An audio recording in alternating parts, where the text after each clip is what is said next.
Assalamualaikum warahmatullahi wabarakatuh. Halo semuanya, sebelumnya perkenalkan nama saya Ashifa Nadia Salsabila. Di sini saya akan menjelaskan terkait review dari video YouTube yang berjudul Samin versus Semen. Dan juga di sini saya akan memberikan sedikit opini untuk menghubungkan video tersebut dengan adanya program pembangunan pertanian pangan berkelanjutan.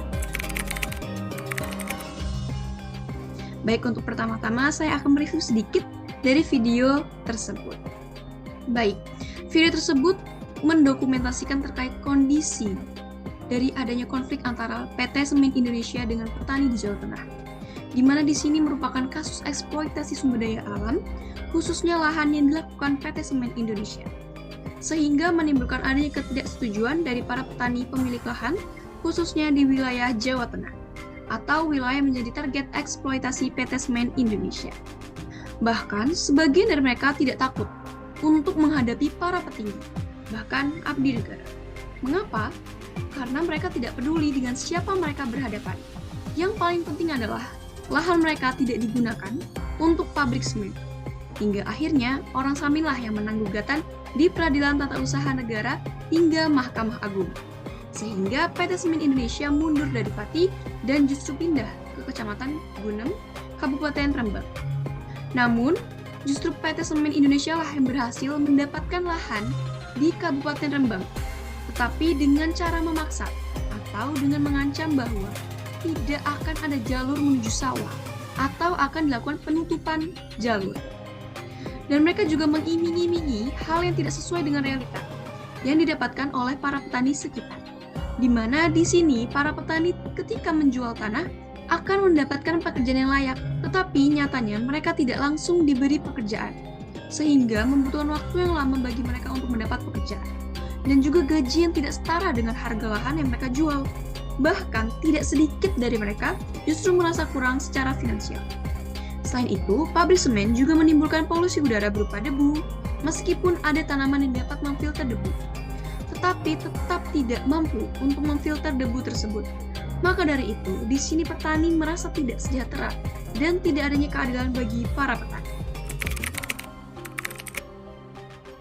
Baik, untuk selanjutnya saya akan memberikan sedikit opini terkait kasus tersebut. Dari adanya kasus ini, maka program pembangunan pertanian berkelanjutan menjadi sangat penting untuk digalakkan, mengingat kebutuhan pangan di Indonesia yang semakin meningkat, sehingga perlu adanya upaya dalam mewujudkan program tersebut. Dengan adanya pembangunan pertanian yang berkelanjutan, maka semua kegiatan baik pertanian maupun non-pertanian harus tetap memperhatikan kelestarian lingkungan, agar semua kegiatan khususnya pertanian dapat berjalan secara berkelanjutan. Selain itu, penting adanya untuk memperhatikan kesejahteraan petani, karena merekalah yang memegang peranan penting terhadap ketersediaan pangan. Tanpa adanya mereka, maka siapa lagi yang akan memproduksi pangan?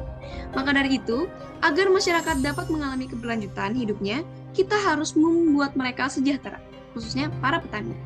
Maka dari itu, sektor pertanian menjadi sektor yang berpengaruh terhadap sektor lainnya. Bahkan, pada saat pandemi, sektor ini justru mengalami pertumbuhan, karena sektor inilah yang berpengaruh terhadap produktivitas masyarakat. Dengan demikian, para pemerintah harus segera menindaklanjuti dengan memperkuat regulasi agar lahan di Indonesia tidak digunakan secara sembarangan, dan juga perlu adanya peran dari masyarakat untuk aware terhadap kelestarian lingkungan. Selain itu, pemerintah juga sudah seharusnya memberikan pendidikan dan juga pelatihan yang layak kepada para petani, karena merekalah peran utama dalam proses pencapaian pembangunan pertanian berkelanjutan.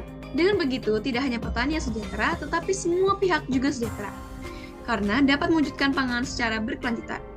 Oleh karena itu, hal ini sesuai dengan definisi dari pertanian berkelanjutan yang merupakan cara yang menguntungkan untuk menghasilkan makanan dan serat berkualitas tinggi dengan tetap melindungi dan memperbarui lingkungan alam. Kemudian yang kedua, membangun ekonomi lokal. Dan yang ketiga, meningkatkan kualitas hidup petani dan buruh tani. Baik, cukup sekian penjelasan dari saya. Saya mohon maaf apabila ada salah kata atau kata-kata yang kurang berkenan. Saya akhiri, wassalamualaikum warahmatullahi wabarakatuh, dan terima kasih telah menonton.